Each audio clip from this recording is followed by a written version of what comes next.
रामायणामध्ये जेव्हा कुंभकर्ण जागी झाला आणि या कुंभकर्णाने अनेक विध्वंस मांडला, अनेक अनेक अनेक वानरांना तो मारू लागला आणि वानरांना मारत असताना त्याच्या हातामध्ये एक छोटस वानर आलं. असं मुठीमध्ये त्या वानराला पकडलं आणि त्या वानराला असं समोर घेतलं तर लक्षात आलं की याच्या शरीरातून सुंदर असा सुगंध येतोय. कुंभकर्णाने त्या वानराला म्हणावं, वानरा, तुझं काहीतरी वेगळंच आहे, तुझ्या शरीरातून एक वेगळा सुगंध येतो आहे, तुला मी जिवंत सोडू शकतो. म्हटले सोडा. असं नाही. मग कसं? एकदा म्हणा मी रावणाचा आहे, फक्त एकदा जोरात म्हणायचं रावण महाराज की जय. एकदा म्हणायचं रावण महाराज की जय. एकदा मनापासून रावणाचा जय जयकार करायचा आणि म्हणायचं रावण मी रावणाचा आहे असं म्हणायचं आणि इथून जिवंत सुटून जायचं. त्यावेळेस गंधमादनाला स्वतःला वाचवण्याची एक संधी मिळाली असता सुद्धा त्या गंधमादनाने काय म्हणावं माहितीये? तो गंधमादन वानर म्हणत आहे की इथं रावणाचा म्हणून जिवंत राहण्यापेक्षा प्रभू श्री रामाचा दास म्हणून मेलेला चांगला. प्रभू श्री रामाचा दास म्हणून मेलेला चांगला. अहो, रावणाचा म्हणून जिवंत राहण्यात काय अर्थ आहे? पण प्रभू श्री रामाचा दास म्हणून मरण्यात तर खरा अर्थ दडलेला आहे ना. म्हणून निष्ठा ही फार महत्वाची आहे. दास्यत्व भावामध्ये निष्ठाच असावी आणि अशीच निष्ठा ज्या दिवशी भक्ताच्या अंतरंगामध्ये येईल तेव्हा तो दास्य भक्तीला प्राप्त होईल, तो दास होईल. पण एवढी निष्ठा असली पाहिजे. जेव्हा वारकरी पंढरपूरच्या दिशेने निघतात ना, 18, 19, 20 दिवसाचा प्रवास पायी चालता आहेत. पायी चालताना त्यांचे पाय दुखत नाहीत. आपण वारीमध्ये विचारा, 80-80 वर्षाच्या आजीबाई चालतात. जवळ जाऊन त्यांना जर विचारलं ना पाय दुखतात का, नाही म्हणतात, कारण काळजी घेणारा तो आहे ना. काळजी घेणारा तो आहे, कारण दास्य भक्तीला प्राप्त झालेले आहेत, दास म्हणून घेतलंय ना. नाही, कसलाच त्रास होत नाही, कारण त्यांनी निष्ठेने सर्वस्व अर्पण केलेलं आहे. दास्य भक्त म्हटली की हनुमंतरायांचं चरित्र आमच्या डोळ्यासमोर येतं. ज्या हनुमंतरायांनी दास्य भक्ती केली, किती दास्य भक्ती हो, सर्वस्व अर्पण करून टाकलं हनुमंतरायांनी. आणि अर्पण केलं म्हणूनच ते सगळ्यात श्रेष्ठही ठरले ना. सबसे बडा कौन है, सबसे बडा कौन है, सबसे बड़ी पृथ्वी है, पृथ्वी काय की बड़ी हो तो शेषनाग के ऊपर खड़ी, शेषनाग काय का बड़ा हो तो शंकर जी के गले में पड़ा, शंकर जी काय के बड़े हो तो कैलाश पे खड़े, कैलाश काय का बड़ा, रावण ने एक बाण में उसे उखाड़ा, अब कौन बड़ा? रावण बड़ा. रावण कितना बड़ा? 10 मुख वाला रावण बहुत बड़ा. अब कौन बड़ा? रावण बड़ा. रावण काय का बड़ा? राम जी ने एक बाण में उसे मारा. अब कौन बड़े? राम जी बड़े. राम जी काय के बड़े? वो तो हनुमान के हृदय में खड़े, वो तो हनुमान के हृदय में खड़े. दास्य भक्तीद्वारे प्रभूंना हृदयात ठेवलं आणि हनुमंतराय सगळ्यात मोठे झाले, सबसे बडे झाले हनुमंतराय, कारण त्यांनी दास्य भक्तीला प्राप्त केलं. अहो, जेव्हा सीतामाई पुन्हा परत आल्या ना, सगळ्यांना काही ना काहीतरी देणं सुरू होतं. सगळ्यांना काहीतरी देतायत. मग कोणाला मणी, कोणाला अलंकार, सगळ्यांना सगळं दिलं. पण तरी सुद्धा हनुमंतरायांना मात्र काही दिलं नाही. सीतामाई म्हणतात सगळ्यात श्रेष्ठ दास्य तुमचा असणारा हनुमंत, त्याला तुम्ही काहीच दिलं नाही. प्रभू म्हणतात त्याला काय देणार, त्याच्याजवळ काय द्यायचं, असं मला देखील प्रश्न पडलाय. माता म्हटल्या त्याला ही माला द्या, जी मोत्यांची माळ आहे ती देऊन टाका. प्रभू म्हटले तुला वाटत असेल तर तूच दे. सिंदुराने स्नान केलं आणि प्रभूंसमोर उभे राहिले. बघतात तर काय सिंदूर रंग संपूर्ण शरीराला. प्रभू विचारतात ही काय हनुमंतराय? हनुमंतराय म्हणतात हा सिंदूर आहे. म्हटले कशा करता?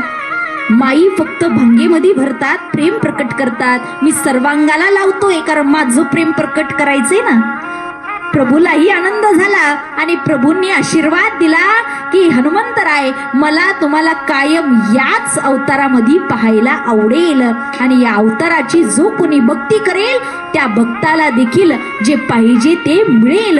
म्हणून त्या दिवशीपासून हनुमंतराय हे कसे झाले? शेंदूर रंगाचे. सीतामाईंनी ती मोत्याची माला हातामध्ये दिली, पण मोत्याची माळा अगदी अगदी जास्त किमतीची असणारी माला हातामध्ये पडली, पण हनुमंतरायांनी तिचे तुकडे केले. सगळे मोती विखुरले गेले, सगळे मोती खाली पडले. प्रत्येक मोती उचलायचा आणि त्यामध्ये काहीतरी पाहायचं. सीतामाई म्हणतात, प्रभू यांचा सन्मान व्हावा म्हणून मी हा अलंकार दिला आणि यांनी हा तोडून टाकला. प्रभू देखील विचारतात, हनुमंतराय तुम्ही काय पाहतायत, काय शोधतायत? म्हटले, या प्रत्येक मोत्यामध्ये प्रभू आहेत का हे पाहतो. प्रत्येक मोत्यात प्रभू आहेत का हे पाहतोय. जर त्या गोष्टीमध्ये प्रभू नसतील तर ती गोष्ट माझी नाही. मग कुठे आहेत प्रभू असं म्हटल्यानंतर स्वतःच हृदय पाडलं आणि काय दिसलं? या अंतरंगामध्ये, या हृदयामध्ये प्रत्यक्ष प्रभूंची प्रतिमा स्थापन झालेली दिसली. प्रभू स्वतःच दर्शन करत आहे हनुमंतरायांच्या हृदयामध्ये. अहो, ज्यांनी प्रभूला हृदयामध्ये साठवलं असे हनुमंतराय हे श्रेष्ठ दास्य भक्तीचे अधिकारी का नसावे तो? एक दिवस सीतामाई सिंदूर लावताय, सिंदूर, आणि हनुमंतराय जवळ गेले. आई तुम्ही काय लावतायत, पाहू मला. पाहिलं तर सीतामाई सिंदूर लावताय. आईला विचारलं, माता तुम्ही सिंदूर कशासाठी लावतायत? माहित नाही. हे प्रेमाचं प्रतीक आहे की प्रभूचं प्रेम फार आहे ना, म्हणून मी माझ्या मांगेमध्ये या सिंदूर भरते.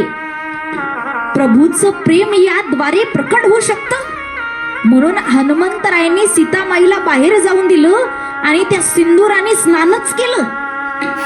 सिंदूराने स्नान केलं आणि प्रभूंसमोर उभे राहिले. बघतात तर काय, सिंदूर रंग संपूर्ण शरीराला. प्रभू विचारतात, ही काय हनुमंतराय? हनुमंतराय म्हणतात, हा सिंदूर आहे. म्हटले, कशा करता? माई फक्त भंगेमध्ये भरतात, प्रेम प्रकट करतात. मी सर्वांगाला लावतोय कारण माझं प्रेम प्रकट करायचंय ना. प्रभूलाही आनंद झाला आणि प्रभूंनी आशीर्वाद दिला की हनुमंतराय, मला तुम्हाला कायम याच अवतारामध्ये पाहायला आवडेल आणि या अवताराची जो कोणी भक्ती करेल त्या भक्ताला देखील जे पाहिजे ते मिळेल. म्हणून त्या दिवशीपासून हनुमंतराय हे कसे झाले? शेंदूर रंगाचे झाले. संपूर्ण सिंदूराने माखले गेले हनुमंतराय. किती दास्य भक्ती हो! स्वामीसाठी सर्व काही अर्पण करायला असणारे हनुमंतराय. रामायणामध्ये तर असा एक प्रसंग येतो, त्या प्रसंगामध्ये प्रभू श्री राम रावणाला बाण मारता आहेत. प्रभू त्या रावणाला बाण मारतायत. एका रामायणामध्ये असा उल्लेख केला, रामायण वेगवेगळे आहेत, अनेक प्रकारची रामायण आहेत. एका रामायणामध्ये असा उल्लेख केला, 31 बाण मारले. किती? 31. तरी त्याचा अंत होत नव्हता. का अंत होत नाही? याचं कारण म्हणजे प्रभू श्री राम यांचे पूर्वज म्हणजे रघु, आपण म्हणतो ना, रघुकुल रीत सदा चली आई. रघुकुल, रघु कोण होते? एक महान राजा होते जे रावणाच्या बरोबरीने राज्य करत असत. म्हणजे एका बाजूला रावण, एका बाजूला रघु. रावणाचं सामर्थ्य एवढं झालं होतं, त्या रावणाने प्रभू भगवान महादेव यांची आराधना केली. एवढी आराधना केली, त्यांना प्रसन्न करून घेतलं. सगळं विद्या ग्रहित केल्या. आपण जे शिवतांडव स्तोत्र म्हणतो ना, ते सुद्धा रावणाने रचित केलेलं आहे. भक्ती कशी असावी याचं उदाहरण म्हणजे रावणाचं देखील आहे. एक फूल कमी पडलं, देवाला अर्पण करण्याकरता एक फूल कमी पडलं, त्याने क्षीरकमल अर्पण केलं. स्वतःच एक मान कापून अर्पण केली, मस्तक अर्पण केलं. हा दिवसभरामध्ये 7-7 तास पूजा करत होता, अर्चन भक्ती करत होता. आपल्याकडनं 2 मिनिटं सुद्धा होत नाही. खरं तर या रावण भक्त आहे, पण त्यानंतर त्याने विरोधी भक्ती केली. आता रामायणामध्ये याचाही उत्तम असा दाखला येतो, पण त्या विषयाकडे मला विषयांतर करायचं नाही. या रावणाने शिव तांडव स्तोत्राची निर्मिती केली. कशा? जटाटवी गलज्जल प्रवाह पावितस्थले गले वलम्यलंबितांभुजंग तुंड मांडिता डमड्ड मड्ड मड्ड मड्निनाद वड्य मर्मयं चकार चंद तांडवं तनोत्तुनं शिवं शिवं. इकडे रावणाने तांडव म्हणावं आणि तिकडे भगवंतानी तांडव नृत्य करावं, हा अधिकार रावणाचा होता. भगवान महादेवांच्या आशीर्वादाने त्याने स्वर्ग, मृत्यू, पाताळामध्ये स्वतःचं आधिपत्य गाजवत होता. रावण सर्व शक्तिमान झाला, पण मात्र रघु त्याला शरण गेला नाही. रावणाने विचार केला, कोण हा रघु, का शरण जात नाही? आणि म्हणूनच आता रघुची भेट घेण्याकरता या रघु कुलामध्ये आला. कोण? रावण. दास्य भक्ती सांगते बरं. रघु कुलामध्ये आला आणि रघु कुलामध्ये येऊन पाहतो तर काय, हा अगदी तपश्चर्या करतोय रघु. सांगितलं, महाराज आमच्या लंकेमध्ये तुम्ही एकदा येऊन पहा. सुवर्णाची लंका आहे, कारण मैत्रीपूर्ण भाव ठेवायचा होता ना, त्यांनाही शरणागत करून घ्यायचं होतं. म्हटलं एकदा लंकेमध्ये या, लंकेमध्ये आले की उत्तम तुमचा पाहुणचार होईल. मात्र यांनी सांगितलं लंकेमध्ये येणार नाही, कारण तुझी लंका कशी मला माहितीये. समोर माती होती, मातीमध्ये हुबेहूब लंका कशी आहे याचं चित्र बनवलं आणि पाहिलं. रावणाने आश्चर्य वाटलं, अशी कुठे लंका आहे का? आणि असं म्हणून तिथून निघून जात असताना नकळतपणे रघुंचा हात त्या लंकेच्या थोड्या भागावर पडला. आश्चर्य असं, खरोखर लंकेमध्ये गेल्यानंतर तेवढा भाग संपला गेलेला होता. हा अधिकार होता रघुंचा.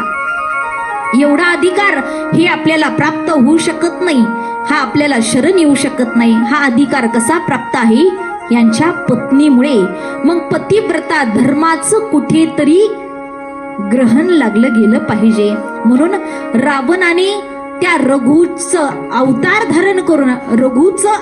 धारण करून त्या रावणाने स्वतः त्या सिंहासनावर जाऊन आरूढ झाला, जिथे त्याची धर्मपत्नी, रघुची धर्मपत्नी बसलेली होती. पण ती पतिव्रता होती. तिने मनोमन जाणलं की हा कोणीतरी दुष्ट आहे, कारण मनुष्याच्या डोळ्यामधून सगळे भाव प्रकट होत असतात. हा आपला पती नाही, हा कुणी दुसराच दुष्ट आहे. माझ्या पत्नीच्या महाली जाऊन तिचं पातिव्रत्य धर्म नष्ट करण्याचा प्रयत्न केला. म्हणून तेवढ्यात स्वतः रघुने स्वतःच्या भात्यातील एक बाण काढला, तो मंत्र आधारित केला आणि आता रावणाला संपवणार याकरता बाण समोर केला. पण तेवढ्यात सगळ्यांनी थांबवलं गेलं. ऐका, हा रावण असाच संपणार नाही. त्याच्या हातून फार मोठी कुठली तरी अनर्थाची गोष्ट घडावी, तेव्हा प्रत्यक्षात प्रभू तुमच्या या वंशामध्ये प्रकट होतील आणि त्याचा नाश करतील.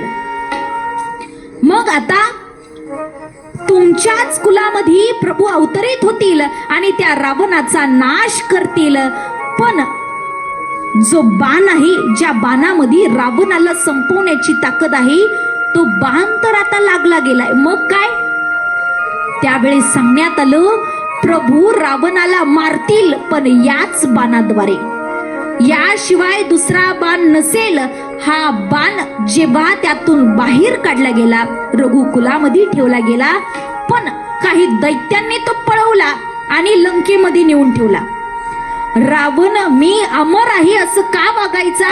कारण त्याला माहिती, जो बाण मला मारणार आहे तो बाण कुठे? लंकेमध्ये. मला कोणीही मारू शकत नाही.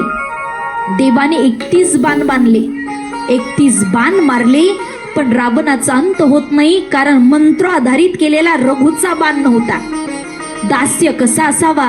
हनुमंतराय विचार करता आहेत की अजून अंत होत नाही, यामध्ये काहीतरी रहस्य असेल. आकाशवाणी झाली, आता तो बाण शोधावा लागेल. बाण कोण शोधणार? याकरता हनुमंतराय स्वतः ब्राह्मणाचा अवतार धारण करून गेले आहेत लंकेमध्ये. दास बघा, जिथे स्वतःला देखील मरण प्राप्त होऊ शकतं अशा ठिकाणी स्वतः गेलेले, का तर आमच्या मालकासाठी. हनुमंतराय तिथपर्यंत गेले आणि हनुमंतरायांनी मंदोदरीला गाठलं. कारण जर घरातल्या गोष्टी कोणाला माहित नसतील तरी पत्नीला सर्व काही माहिती असतं. आपल्याला भगवंताचं दास्यत्व नाही कळत, नाही कळवून घेता येत, संतांचंही दास्यत्व नाही प्राप्त करता येत, पण आम्ही संत वाङ्मयाचा दास मात्र होऊ शकतो. आज आमच्या समोर उपलब्ध आहे ज्ञानेश्वरी, आज आमच्या समोर आहे गाथा, आज आमच्या समोर आहे एकनाथी भागवत, एकनाथी रामायण, संतांनी सहजरित्या उपलब्ध करून दिलेलं आहे आम्हाला. आम्ही आज संत वाङ्मयाचं दास होऊन संपूर्णतः शरण जाऊन असं दास्यत्व स्वीकारा, असं दास्यत्व स्वीकारा की ज्ञानेश्वरी जणू काही आमच्याशी बोलतेच आहे. तुकोबरायांचा गाथा आमच्याशी बोलतो आहे. आज म्हणून घ्या, जीवन यशस्वी झाल्याशिवाय राहणार नाही. मंदोदरी त्या हनुमंत रूपी ब्राह्मणांच्या पाया पडते. मंदोदरी म्हणते, ब्राह्मण देवतांकी जय हो, कारण आता तुम्ही आला आहात, बरं झालं आलात, कारण माझं आता कुंकू धोक्यामध्ये आहे. महाराजांना कधीही मरण प्राप्त होऊ शकतं, पण मी या करता आनंदित आहे की ज्याने मरण मिळणार आहे तो बाण अजून लंकेत आहे. हे कशासाठी गेलेत? तोच बाण प्राप्त करण्याकरता. म्हटले तो बाण अजूनही कुठे आहे? अजूनही लंकेत आहे. ठीक आहे, लंकेत आहे, बरं कुठे आहे? अहो मी काय इतकी वेडी आहे का? तो बाण अगदी व्यवस्थित ठेवला. म्हटले कुठे ठेवला? म्हटले आमच्या गृहामध्ये, आमच्या महाली. आमच्या महाली म्हणजे त्यांच्या खोलीमध्ये. हनुमंतराय समोर जातात, विक्राळ असं रूप धारण करतात आणि सगळीकडे शोधाशोध करू लागतात. तर त्यांना एक खांब दिसतो, ज्या खांबाला हळदी कुंकू वाहिलेलं आहे, ज्या खांबाचं पूजन केलं गेलेलं आहे, कारण त्याच खांबामध्ये तर बाण आहे ना. एक लाथे सरशी तो बाण बाहेर काढला आणि तो बाण घेऊन आपल्या स्वामींपर्यंत गेले आणि स्वामींना सांगितलं, स्वामी आता थांबू नका, हा बाण घ्या आणि संपवा त्या रावणाला, संपवा त्या रावणाला. इतका बाण घेऊन तिथपर्यंत जाऊन रावणाचा अंत प्राप्त करेपर्यंत ज्यांनी सेवा केली त्यांचं नाव हनुमंतराय आहेत. म्हणून तर ते दास्य भक्तीचे अधिकारी आहेत. म्हणून दास्य भक्ती म्हटलं की हनुमंतरायांचं नाव आमच्या डोळ्यासमोर येतं. दास्य भक्तीचे अधिकारी अनेक जण ठरले ज्यांनी देवाचं दास्यत्व पत्कारलं. म्हणून एकदा अंतकरणापासून त्यांचा दास आम्ही म्हणून घेतलं पाहिजे. फक्त त्यांचाच नाही तर साधू संत म्हणतात त्यांच्या दासाचा दास करून घ्या. तुमची दासीचा दास करून ठेवा, तुमची दासीचा दास करून ठेवा. तुमची दासीचा दास करून ठेवा, तुमची दासीचा दास करून ठेवा.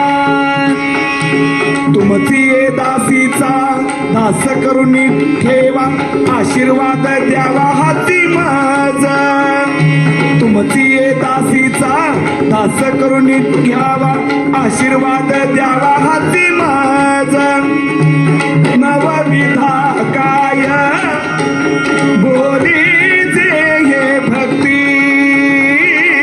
नवविधा काय बोली जे भक्ती. नवविधा काया बोलील जे भक्ती, नवविधा काया बोलील जे भक्ती. भक्ती तुमची दासीचा दास करून ठेवा. तुमचा दास जरी होण्याची पात्रता माझी नसेल ना तर तुमच्या दासाचा दास करून घ्या. कारण आपण दास म्हणून घेतो पण त्यांनी आपल्याला दास म्हणून घेतलं पाहिजे ना. आपण दास व्हायला तयार आहे पण मालकाने दास म्हणून आपल्याला ठेवलं पाहिजे ना. जर मालकच म्हटले हे दास नको तर मग दास्यत्व कसं? मालकाचाही तेवढा विश्वास आपल्यावर पाहिजे दास्यत्व भक्ती ही दोघांकडून समान असावी, दोघांकडून सारखी असावी. म्हणून तुमचा दास होण्याची जर माझी पात्रता नसेल, कारण दास्यत्वामध्ये निष्ठा हवी, दास्यत्वामध्ये धैर्य असावं आणि त्या मालकाच्या व्यतिरिक्त दुसरं काहीच त्याच्या स्मरणामध्ये नसावं. पण जर ह्या तिन्ही गोष्टींना जर आम्ही पात्र होऊ शकत नसेल, तर तुमच्या दासाचा दास म्हणून घ्या. तुमचा दास संत, भगवंताचे दास कोण? संत. मग आम्हाला संतांचा दास म्हणून घ्या. मग संत आम्ही त्यांचे दास होतो. मग कधीतरी ते संत कृपादान केले संती कल्पांती ही सरेना. जेव्हा हे संतांचा आम्ही दास हो, ते संत आमच्यावर कृपा करतील आणि मग ती कृपा आमच्यापासून कल्पांपर्यंत संपणार नाही. म्हणून देवा, तुमचा दास होण्याची पात्रता नसेल, तुमच्या दासाचा दास आम्हाला करून ठेवा. ज्यांनी ज्यांनी भगवंताचं दास्यत्व पत्कारलं ते श्रेष्ठ ठरले. पण जर भगवंताचं दास्यत्व आपण स्वीकारू शकत नसेल, तर भगवंताच्या दासाचा दास म्हणजे संतांचा दास तरी होणं गरजेचं आहे. आणि आता जर आम्ही संतांच्या दास्यत्वापर्यंत पोहोचू शकत नसेल, संतांच्या जवळ आम्ही जाऊ शकत नसेल, तर आम्ही संतांच्या वाङ्मयाचा मात्र दास होऊ शकतो. संतांचं वाङ्मय आज आमच्यासाठी खुलं आहे. मग ते श्री भावार्थ दीपिका म्हणजे श्री ज्ञानेश्वरी, श्रीमद भागवत, त्याचप्रमाणे श्रीमद भगवत गीता, गाथा यासारखं अनेक मोठं वाङ्मय आमच्या समोर उभं आहे, जे संतांनी सहजरित्या आम्हाला उपलब्ध करून दिलंय. भगवंताचा दास व्हा, नाही तर संतांचा दास व्हा. ते नसेल जमत तर कमीत कमी संत वाङ्मयाचा दास व्हा. ज्यांनी ज्यांनी ज्ञानेश्वरीचं दास्यत्व पत्कारलं ते सुद्धा श्रेष्ठ ठरले. दास्यत्व केलो, इतकं दास्यत्व की ज्ञानेश्वरीच्या व्यतिरिक्त, संत वाङ्मयाच्या व्यतिरिक्त त्यांना काहीही दिसत नव्हतं.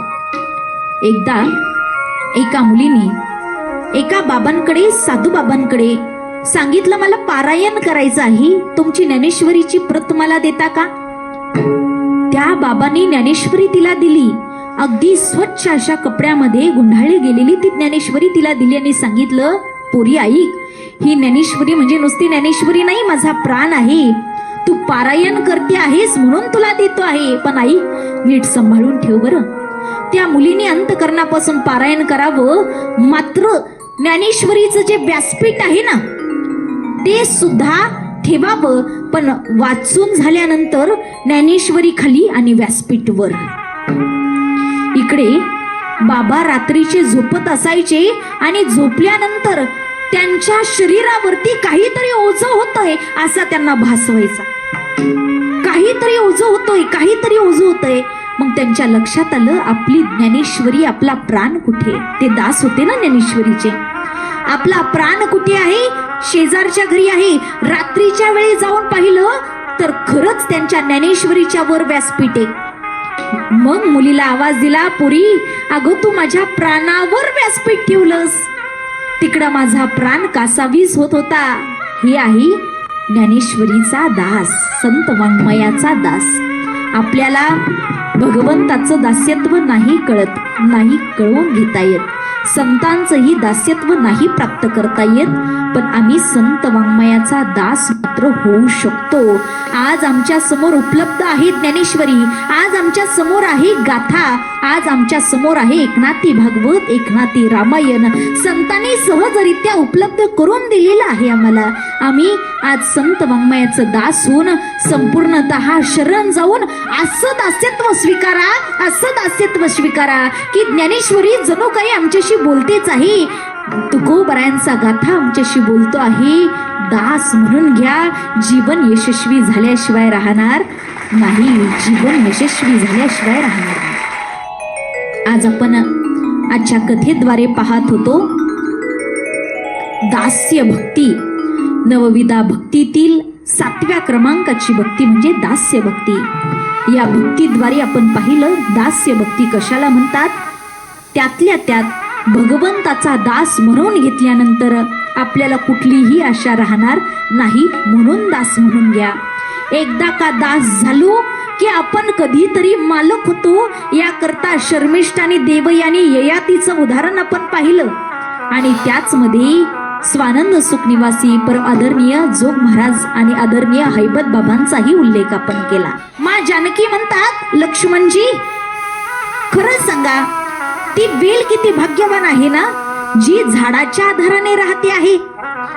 प्रभू म्हणतात, नाही नाही, ते झाड किती भाग्यवान आहे ना, जे वेलीच्या आधाराने राहते आहे. दोघांमध्ये वाद होतो आहे. आता लक्ष्मणजींना काहीच कळत नाही की नेमकं काय म्हणावं. लक्ष्मणजी काय म्हणतात माहिती का, ती वेलही भाग्यवाने, ते झाडही भाग्यवाने, त्यापेक्षा सुद्धा भाग्यवान कोण आहे, तर त्यापेक्षाही भाग्यवान आहे त्या झाडाच्या आणि वेलीच्या आश्रयाला असलेला हा लक्ष्मण भाग्यवान आहे. दास कशा पद्धतीने व्हावं, एकदा दास झालो की वेगळ्या अधिकाराला प्राप्त होतो. देवालाही आज्ञा आपण देऊ शकतो. या अधिकाराला प्राप्त झालेल्या अज्ञानाची ही कथा आपण पाहिली. जो अज्ञान स्वतः दास्य भक्ती करीत होता स्वामींची, पण एवढा अधिकार झाला प्रभू श्री राम, जानकी, लक्ष्मणजी या सगळ्यांसहित तो तिथे वापरू लागला. हा अधिकार त्याचा होऊ शकतो. मग ही दास्य भक्ती कोणी केली?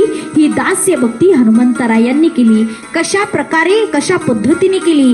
रावणाचा अंत होईपर्यंत सहाय्य झालं त्या हनुमंतरायांचं. त्या हनुमंतराय या दास्य भक्तीतील श्रेष्ठ अधिकारी ठरले. तसेच या दास्य भक्तीचे अधिकारी लक्ष्मणजी सुद्धा आहेत, ज्यांनी 14 वर्ष वनवासामध्ये प्रभू रामचंद्र आणि सीतामाईंसोबत राहत असताना कधीच झोपले नाहीत, कधी अन्न सेवन केलं नाही, असा भाग रामायणामध्ये येतो. एक दिवस जानकी आणि प्रभू श्रीरामांचा संवाद सुरू आहे. त्या संवादामध्ये प्रभू म्हणतात, जानकी समोरचं झाड पाहिलंस का? समोरचं झाड त्या वेलीच्या आधाराने आहे, म्हणून ते झाड किती किती किती मोठं आहे, त्याचा अधिकार किती मोठा आहे, त्याला सगळं प्राप्त आहे. जानकी म्हणते, नाही प्रभू, त्या वेलीच्या आधारावर झाड नाही, तर झाडाच्या आधारावर वेली आहे, आणि म्हणून ती वेल भाग्यवान.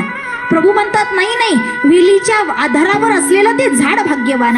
प्रभू म्हणतात, नाही नाही, ती वेल नाही, वेल नाही, ती झाड भाग्यवान.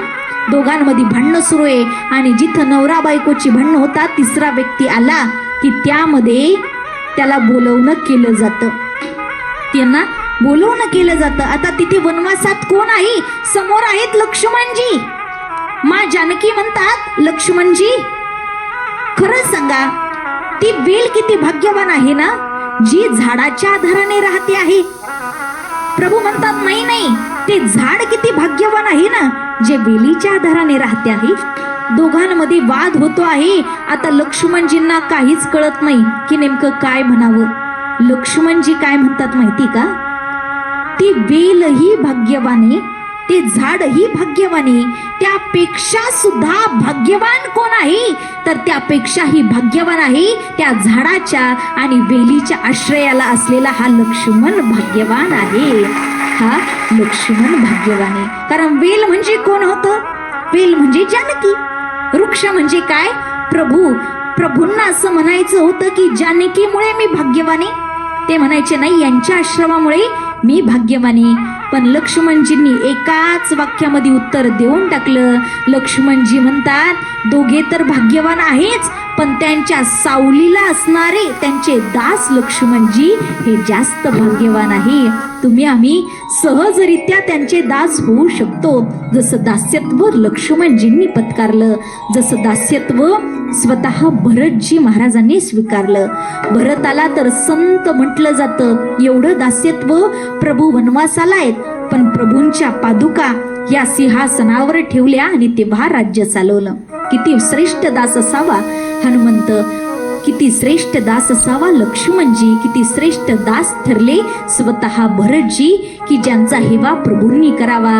प्रभू श्री रामचंद्र राजा व्हावा आणि राजे झाल्यानंतर छत्री धरण्याचा मान भरतजींना प्राप्त व्हावा. भरतजी छत्री धरून उभे आहेत. प्रभू श्री रामचंद्र म्हणतात, पुढे या